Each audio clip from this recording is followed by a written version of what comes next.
अखंडमंडलाकारं व्याप्तं येन चराचरं तत्पदं दर्शितं येन तस्मै श्रीगुरुवे नमः। अज्ञानान्धस्य लोकस्य ज्ञानाञ्जनशलाकया चक्षुरुन्मीलितं येन तस्मै श्रीगुरुवे नमः। अध्यात्म विश्व विज्ञान यूट्यूब चैनल के सभी प्रेमी पाठकों का इस अंक में हार्दिक स्वागत समादर करते हैं। मित्रों, मन यह ऐसा विषय है कि इस विषय की खोज के लिए सभी विद्वानों ने चिंतन मनन किया और कुछ इतने प्रसिद्ध हुए कि जैसे सिगमंड फ्रायड है, जैसे रॉबर्ट कोने हैं, ऐसे अनेक प्रकार के विभिन्न भाषाओं और विभिन्न संस्कृति में पले बड़े हुए लोगों को भी इस मन नामक विषय ने आकृष्ट किया है, क्योंकि मन का प्रभाव अत्यंत प्रबल होता है और इस मन के ही भुलावे में आकर बड़े बड़े अध्यात्म के महारथी आज जेलों में पड़े हुए हैं।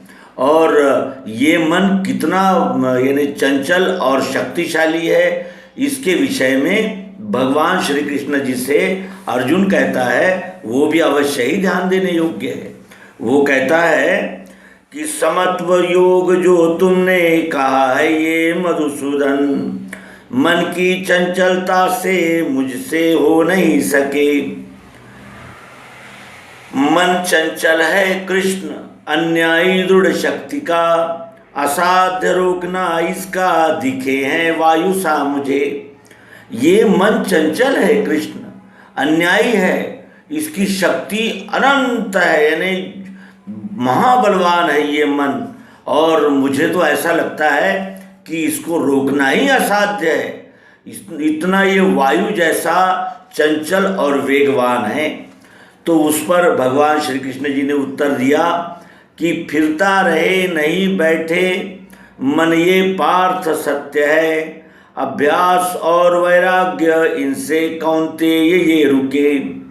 असंयमी को ये योग प्राप्त होता नहीं कभी, मिले आत्मवशी को ये मनोजय स्वकर्म से। तो इस मन के विषय में जब हम इस पर काबू करने का प्रयास करते हैं तब क्या होता है और किस तरह इसको काबू किया जाता है, यह एक यानी महान चिंतन का विषय है। और आइए इस विषय को हम जानने का प्रयास करें। प्रश्न है कि अर्जुन ने वायु वेग को रोकने के समान चंचल मन को रोककर अभ्यास करने में स्वयं को असमर्थ प्रकट किया। भगवान श्री कृष्ण जी ने इसका क्या उपाय बताया है, तो आइए इसके मर्म तक जाने का प्रयास करें और मन जिसने सभी को परेशान कर रखा है उसका वास्तविक स्वरूप और उस पर लगाम लगाने के उपाय, इन विषयों पर भगवान श्री कृष्ण जी से मार्गदर्शन प्राप्त करें। भगवान कहते हैं कि यद्यपि मन सदैव घूमता है, स्थिर नहीं बैठता, किंतु इसको साध्य करने का सरल उपाय है और वह है अभ्यास तथा वैराग्य। कोई भी वस्तु सामने आने पर उसका नाम रूप का भाषात्मक बाहरी दिखने वाले स्वरूप का आत्मयोग के विचार द्वारा त्याग ही यथार्थ वैराग्य है तथा उसमें एक रस अकंप आत्मरूप देखना यह अभ्यास है। इन दोनों साधनों के एकता रूप अभ्यास द्वारा ही मन पूर्णतया आत्म रूप में विलीन होता है। जहाँ जहाँ दौड़ जावे मन चंचल अस्थिर, वहाँ वहाँ जोड़ देना आत्मा में वश यों करे। इस प्रकार अभ्यास द्वारा जब नाम रूपात्मक कल्पना का बुद्धि से त्याग रूपी वैराग्य हो जाता है, तब मन योग में देखते रहने से रुक जाता है। और ये भी विचारणीय है कि मन को वश न करने से क्या हानि है, और सद्गुरु से आत्मानुभव प्राप्त होने के पश्चात यदि पूर्ण सिद्धि अर्थात आत्म साक्षात्कार नहीं हो पाया तो उसको क्या गति प्राप्त होती है? जो मन की अस्थिर वृत्तियों को स्थिर रहने के लिए प्रयत्न नहीं करता, जिसके पास संयम नहीं है, वह योगी नहीं बन सकता। क्योंकि जब तक बुद्धि में अनन्यता का अनुभव नहीं हो जाता, आत्मदृष्टि स्थिर नहीं होती, तब तक योगी होना संभव ही नहीं।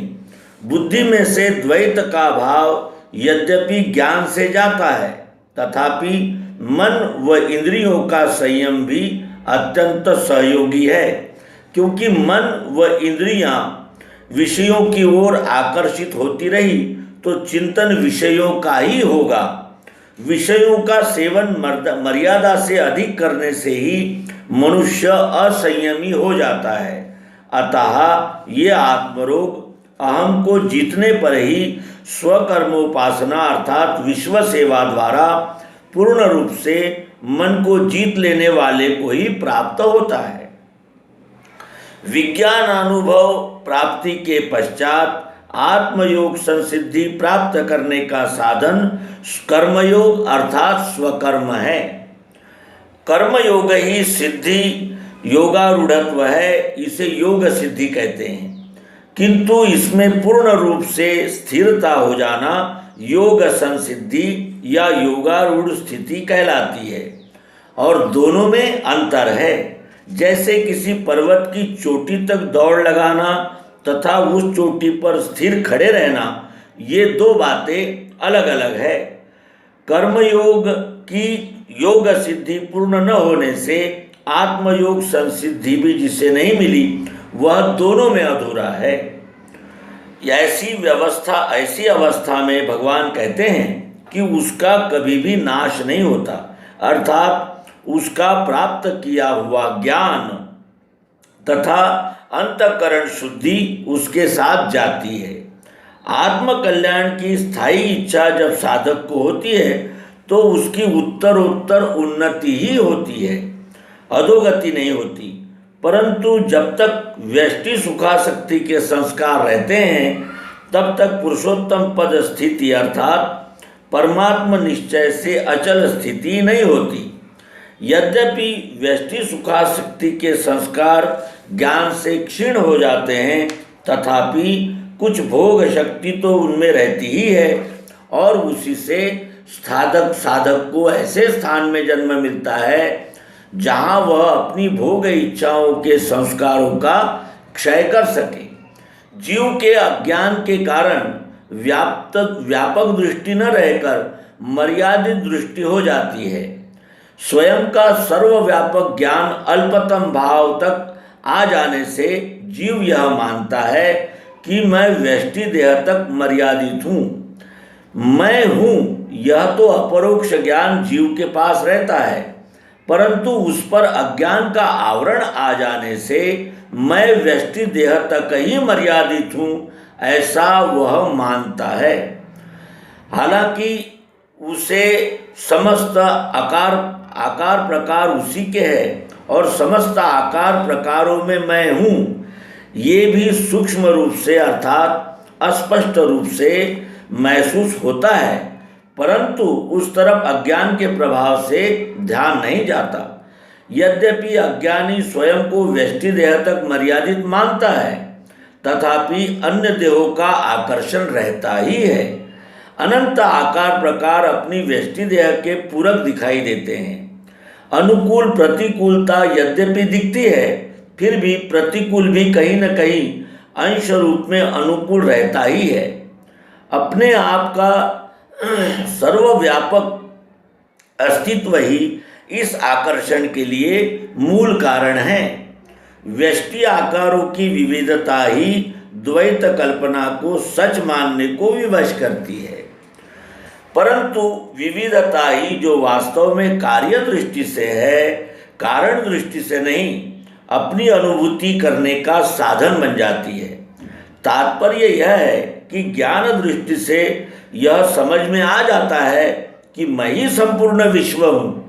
समस्त आकारों प्रकारों में अस्थि भांति प्रियत्व रूप से हूँ, तथापि समस्त आकार प्रकार मेरे ही है, फिर भी अनेक जन्मों में व्यष्टि सुखासक्ति के संस्कार संग्रहित हुए रहते हैं और वे यकायक नहीं जाते।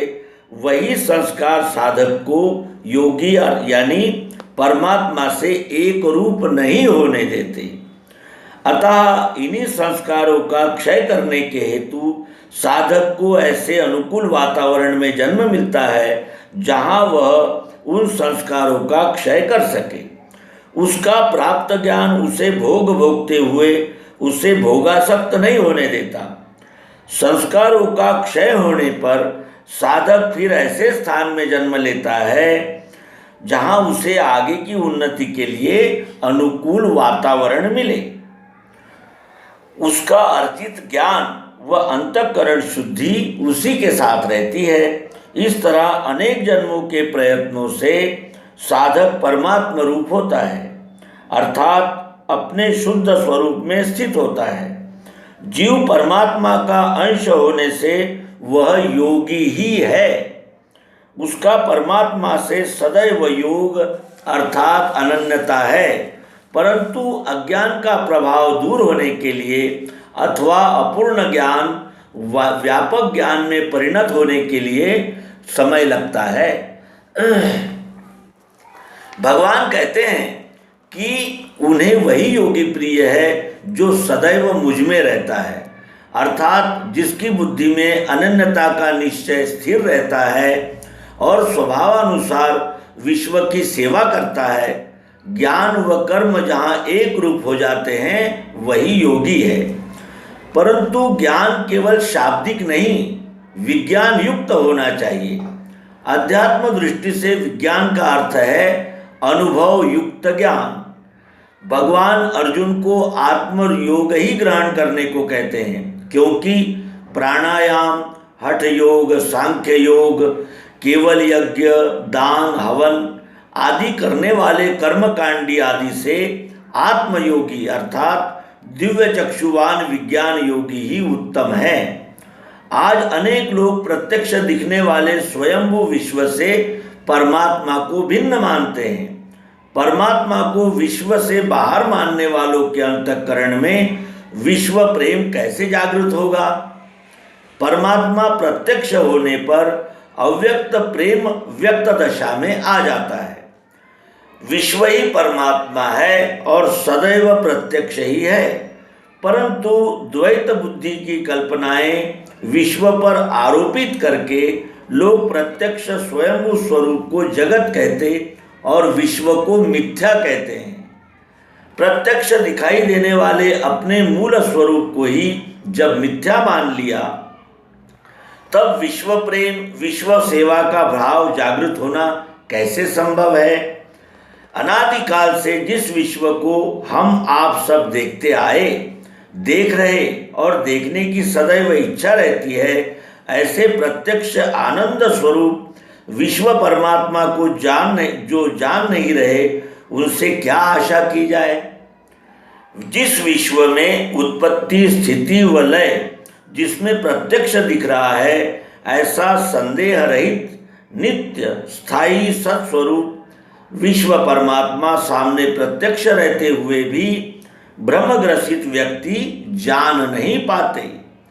सकाम वृत्ति से उदय होने वाली अनेक रोचक चमत्कार की कल्पनाएं मनुष्य को यथार्थ व सत्य स्वीकार नहीं करने को विवश करती है। अपना यथार्थ रूप में अपने आप को जानकर ही अपने बंधु बन सकते हैं। विश्व के साथ स्वयं की अभिन्न एक रूपता जानकर योगी अपने को भगवान कह रहे हैं। परमात्म रूप होकर ही मनुष्य को स्थायी शांति प्राप्त होती है और स्थायी शांति प्राप्त होने के लिए परमात्म रूप होना ही एकमात्र उपाय है। और इस तरह हमने मन और मन पर जिसे कहते हैं कि लगाम डालने के प्रयास, और इस प्रयास में यदि हमें इस जन्म में सफलता नहीं मिली है तो आगे हम किस तरह इस दिशा में आगे बढ़ सकते हैं, प्रगति कर सकते हैं, इस विषय में विज्ञानी जनों का मार्गदर्शन हमने इस अध्याय में प्राप्त किया। और मित्रों, इसी तरह हम श्रीमद् भगवद गीता के यथार्थ और मर्मग्राही विवेचन से लाभान्वित होते रहेंगे। इस यानी शाश्वती और इस आश्वासन के साथ इस अंक को विराम देते हैं। नर्मदे हर। सद्गुरु भगवान की जय।